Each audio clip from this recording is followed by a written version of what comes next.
Many thanks for staying with us. The mystery surrounding the deaths of elephants in the Amboseli ecosystem is deepening. The government says 18 elephants have now died, with preliminary laboratory findings pointing to a possible toxic substance. Now, 4 people have been arrested as persons of interest as investigators try to establish whether poisoning is behind the deaths and the web being cast to suspected transaction across the Tanzanian border. But on the ground, wildlife experts and community conservationists say there are still unanswered questions. Inisomalo tells us more. Nestled at the foot of Mount Kilimanjaro, the Amboseli ecosystem is a landscape where wildlife and people live almost side by side. At its closest point, Amboseli National Park is about 5 kilometers from the Tanzania border. But the ecosystem stretches far beyond the park. Elephants move between protected areas, conservancies, community land and farms, crossing a landscape where livestock keeping and agriculture are part of everyday life.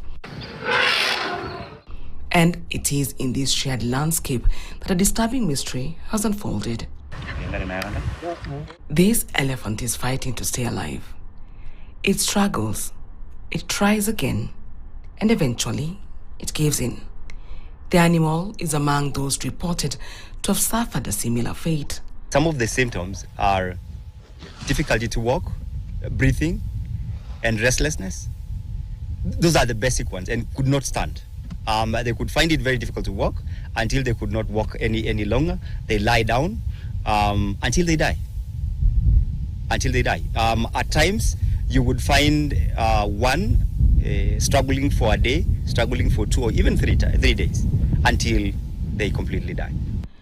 Wildlife officials on the ground say some of the elephants have displayed strikingly similar symptoms: weakness, difficulty walking, difficulty breathing, and partial paralysis before death. The government's latest official figure is 18 dead elephants. The first 15 deaths were recorded between June 24 and July 24. 3 more deaths were subsequently reported, but local conservation officials say the toll on the ground could be higher. The current registered number is 19. I am not sure if Kenya Wildlife Service has updated their records, but the current updated number is 19, and this one will be the 20th. The bigger question remains, what is killing the elephants? And as investigators move closer to answer, the possibility of poisoning has also emerged. The government says the multi-agency investigation has made progress, with 4 people arrested as persons of interest. Investigators are also pursuing another individual believed to hold information relevant to the case. According to the Cabinet Secretary of Tourism and Wildlife, Rebecca Miano, a search in Tikondo, Kimana, within Loitoktok sub-county, led to the recovery of assorted substances, including chemicals believed to have been sourced from the neighboring country of Tanzania. The potentially toxic and unlabeled materials have been secured for scientific analysis. The Tourism and Wildlife Ministry says preliminary laboratory results point to the probable involvement of a toxic substance. Early indications suggested cyanide poisoning, possibly linked to pesticide-contaminated tomatoes from farms close to wildlife habitat. But the ministry says those findings are still subject to further scientific verification. And this is where the investigation becomes more complicated, because not everyone on the ground is convinced poisoning explains what they are seeing. We have no idea. We're still struggling within our thinking and thoughts around what is happening. We've seen hyenas eating the carcasses and they don't die. We have seen vultures eating the carcasses, feeding on the carcasses. They don't die. We've seen flies landing on the carcasses. None, because we've seen flies dying if the elephant is poisoned. We've seen other predators dying when they feed on a poisoned animal. But on this one, nothing. They feast, get happy, and leave. So we have no idea what this is. So, for now, the scientific investigation continues with poisoning suspected but not conclusively established. And the criminal investigation is progressing alongside the scientific one. The 4 people arrested remain persons of interest, not convicted offenders. The recovery of chemicals does not by itself establish criminal responsibility.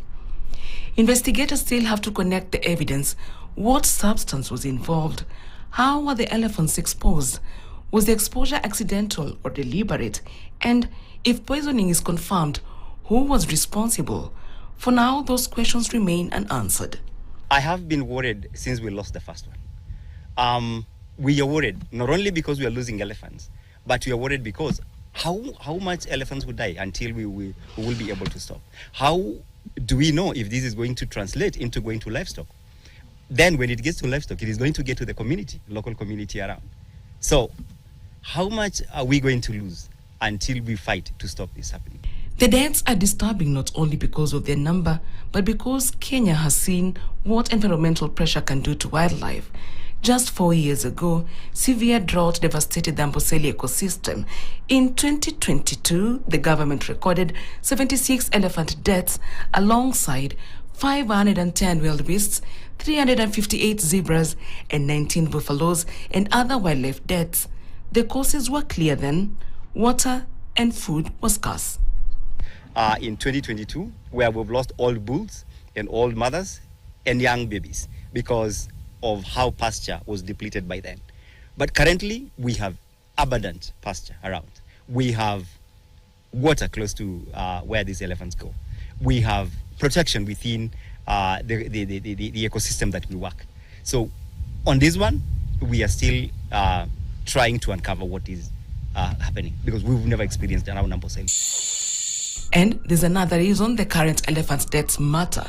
The latest National Wildlife Census puts the country's elephant population at 42,072, up from 36,280 in 2021. That recovery represents years of conservation work, which means an unusual cluster of deaths like the one in Amboseli cannot simply be ignored. Kenya has experienced significant wildlife deaths involving other species, sometimes from very different causes. In 2018, 11 black rhinos died after being moved to Savo East in one of the country's most serious wildlife management failures. An independent inquiry linked the deaths to multiple stress syndrome compounded by salt poisoning, dehydration, and other complications.